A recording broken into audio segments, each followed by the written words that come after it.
Well, shortly after 7 p.m., Sheriff's Office received a phone call from an area resident who was out here driving an ATV. They called in the tag of the burned out vehicle. It's clearly been here for some time.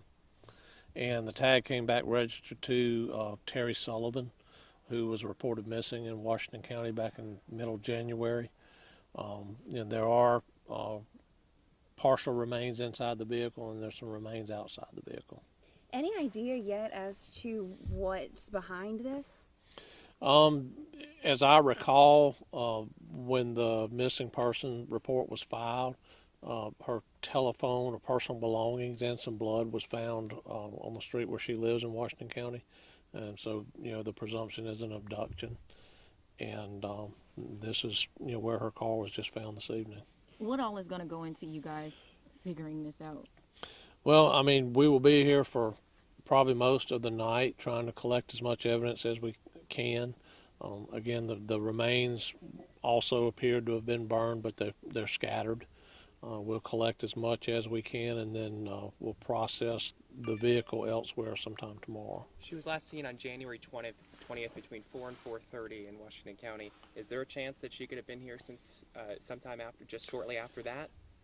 Yeah, I would say shortly after that. The vehicle's been here for some time, but there's no way to know exactly, when the vehicle was, placed here. I know you said Washington County was having to notify the family. When we spoke with them back in February, they were obviously very heartbroken, obviously wondering something crazy happening. Did the sheriff tell you anything about their response to hearing this? I mean, closure for them probably, but... He didn't. Obviously they would be upset, but Sheriff Stringer, did make the notification and confirm with us that it had been made. I know it's very early on in the investigation, but do y'all have any leads as to who could be behind this just yet? It is early on. There have been some search warrants conducted in relation to the case here in Mobile County in conjunction with Washington County and State Bureau of Investigation. And at this point, we'll be working it jointly with them. We can't see over there, but is there a house back there, or is this just It's just a wooded area.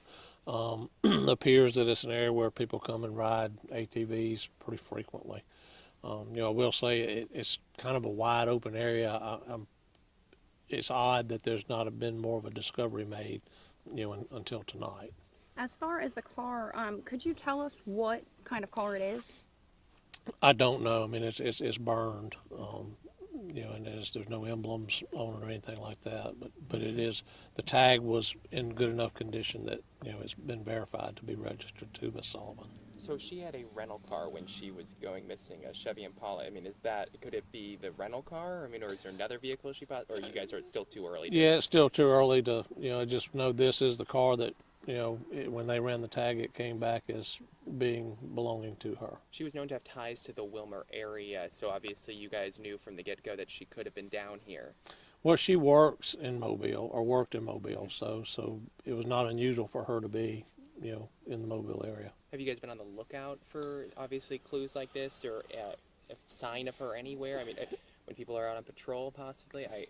Well, I mean, unless there's something that draws your attention to a specific type vehicle, I mean, but we're always, hoping to find a person and alive and well that's been reported missing.